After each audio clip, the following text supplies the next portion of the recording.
Hi, I'm Linda Margaret, and I am the podcast reader. The time machine is gone, and the time traveller has literally sent himself mad looking for it. It was a very well-written piece of manic behaviour, as well as the thought process that accompanied the mania. He now thinks that the time machine has been put in the base of the White Sphinx. He did try to bash the base open, but made little headway, only flattening out a coil in the decoration. Once all of the shock worked its way out of him, the time traveller put this experience in the corner of his mind until greater knowledge could be attained. We are going to read only half of the next chapter, Chapter 8, The Explanation. So far as I could see, all the world displayed the same exuberant richness as the Thames Valley.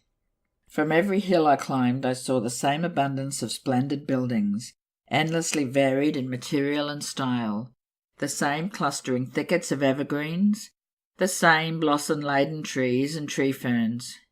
Here and there water shone like silver, and beyond the land rose into blue undulating hills, and so faded into the serenity of the sky. A peculiar feature, which presently attracted my attention, was the presence of certain circular wells, several, as it seemed to me, of a very great depth. One lay by the path of the hill, which I had followed during my first walk. Like the others, it was rimmed with bronze, curiously wrought, and protected by a little cupola from the rain. Sitting by the side of these wells and peering down into the shafted darkness, I could see no gleam of water, nor could I start any reflection with a lighted match. But in all of them I heard a certain sound, a thud, thud, thud, like the beating of some big engine, and I discovered, from the flaring of my matches, that a steady current of air set down the shafts. Further, I threw a scrap of paper into the throat of one, and instead of fluttering slowly down, it was at once sucked swiftly out of sight. After a time, too, I came to connect these wells with tall towers standing here and there upon the slopes, for above them there was often just a flicker in the air, as one sees on a hot day above a sun-scorched beach. Putting things together, I reached a strong suggestion of an extensive system of subterranean ventilation, whose true import it was difficult to imagine. I was at first inclined to associate it with the sanitary apparatus of these people. It was an obvious conclusion, but it was absolutely wrong. And here I must admit that I learned very little of drains and bells and modes of conveyance and the like conveniences during my time in this real future. In some of these visions of utopias and coming times which I have read, there is a vast amount of detail about building and social arrangements and so forth, but while such details are easy enough to obtain when the whole world is contained in one's imagination, they are altogether inaccessible to a real traveller amid such realities as I found here. Conceive the tale of London, which a Negro fresh from Central Africa would take back to his tribe. What would he know of railway companies, of social movements, of telephone and telegraph wires, of the parcels delivery company and postal orders and the like? Yet we, at least, should be willing enough to explain these things to him.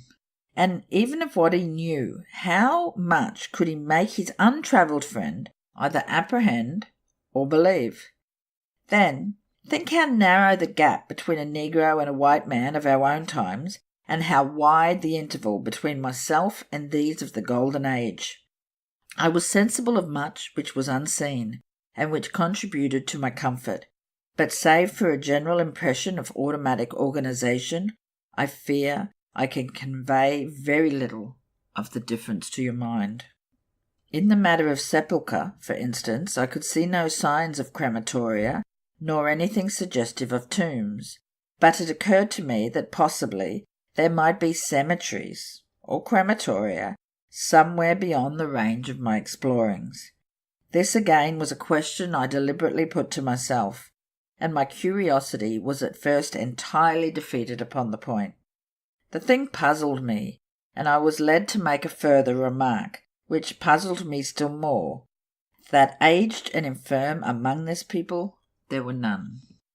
I must confess that my satisfaction with my first theories of an automatic civilization and a decadent humanity did not long endure, yet I could think of no other. Let me put my difficulties. The several big palaces I had explored were mere living spaces, great dining halls and sleeping apartments. I could find no machinery, no appliances of any kind, yet these people were clothed in pleasant fabrics that must at times need renewal, and their sandals, though undecorated, were fairly complex specimens of metalwork. Somehow such things must be made, and the little people displayed no vestige of creative tendency. There were no shops, no workshops, no signs of importations among them. They spent all their time in playing gently, in bathing in the river, in making love in a half-playful fashion, in eating fruit and sleeping. I could not see how things were kept going. Then, again, about the time machine, something, I knew not what, had taken it into the hollow pedestal of the White Sphinx. Why? For the life in me I could not imagine. Those waterless wells, too. Those flickering pillars. I felt I lacked a clue. How shall I put it?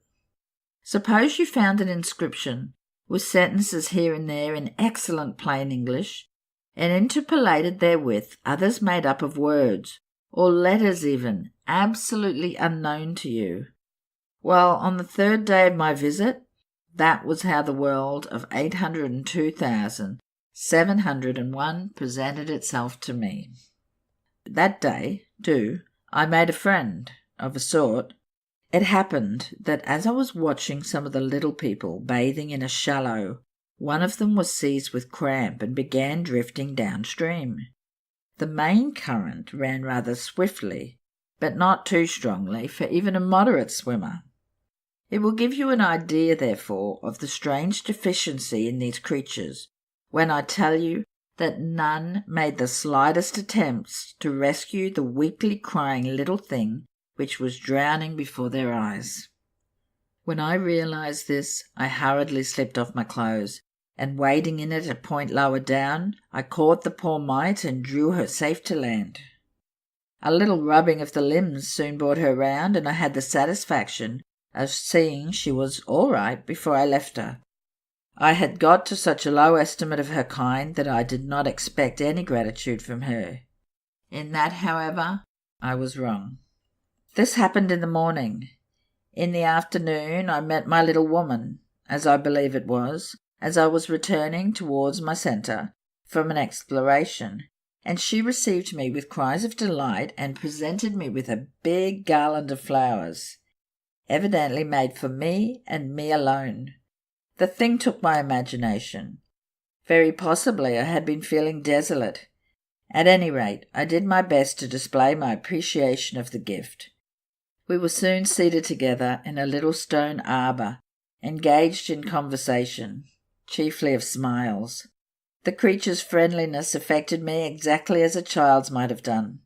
We passed each other flowers, and she kissed my hands. I did the same to hers. Then I tried talk, and found that her name was Weena, which, though I don't know what it meant, somehow seemed appropriate enough. That was the beginning of a queer friendship, which lasted a week and ended, as I will tell you. She was exactly like a child. She wanted to be with me always. She tried to follow me everywhere, and on my next journey out and about it went to my heart to tire her down, and leave her at last exhausted and calling after me rather plaintively. But the problems of the world had to be mastered. I had not, I said to myself, come into the future to carry on a miniature flirtation. Yet her distress when I left her was very great. Her expostulations at the parting were sometimes frantic, and I think altogether I had as much trouble as comfort from her devotion. Nevertheless, she was, somehow, a very great comfort. I thought it was mere childish affection that made her cling to me. Until it was too late, I did not clearly know what I had inflicted upon her when I left her. nor until it was too late did I clearly understand what she was to me. For by merely seeming fond of me, and showing in her weak, futile way that she cared for me, the little doll of a creature presently gave my return to the neighbourhood of the White Sphinx almost the feeling of coming home, and I would watch for her tiny figure of white and gold as soon as I came over the hill. It was from her, too, that I learned that fear had not yet left the world. She was fearless enough in the daylight, and she had the oddest confidence in me. For once, in a foolish moment, I made threatening grimaces at her, and she simply laughed at them. But she dreaded the dark, dreaded shadows, dreaded black things. Darkness to her was the one thing dreadful. It was a singularly passionate emotion, and it set me thinking and observing. I discovered then, among other things, that these little people gathered into the great houses after dark and slept in droves. To enter upon them without a light was to put them into a tumult of apprehension. I never found one out of doors, or one sleeping alone within doors after dark. Yet I was still such a blockhead that I missed the lesson of that fear, and in spite of Weena's distress, I insisted upon sleeping away from these slumbering multitudes. It troubled her greatly, but in the end her odd affection for me triumphed, and for 5 of the nights of our acquaintance, including the last night of all, she slept with her head pillowed on my arm. But my story slips away from me as I speak of her. It must have been the night before her rescue that I was awakened about dawn. I had been restless, dreaming most disagreeably that I was drowned, and that sea anemones were feeling over my face with their soft palps. I woke with a start, and with an odd fancy that some greyish animal had just rushed out of the chamber. I tried to get to sleep again, but I felt restless and uncomfortable. It was that dim grey hour when things are just creeping out of darkness, when everything is colourless and clear-cut and yet unreal. I got up and went down into the great hall, and so out upon the flagstones in front of the palace. I thought I would make a virtue of necessity and see the sunrise. In the first half of this chapter, Chapter 8, The Explanation, we are introduced to a few strange observances. The first is the wells, rimmed with bronze and topped with a cupola. They seem to be part of some kind of ventilation system. The second is the lack of any sign of crematoria, and even the lack of any aged or infirm among the population. Lastly, the time traveller is puzzled as to how these people have clothes to wear, but no sign of industry. The time traveller also tells us of his new friendship with a female named Weena, whom he pulled out of the water when she began drifting downstream. It was no effort for him, but she has seeming unbounding gratitude and attaches herself to him. It is through Weena that the time traveller learns that fear is still in the world. These people have a dread of darkness. He, however, still sleeps apart from the people, accompanied by Weena. It is soon the grey hours of dawn, just before sunrise, and the time traveller has risen early to see the sunrise. This is the podcast reader, and I am Linda Margaret.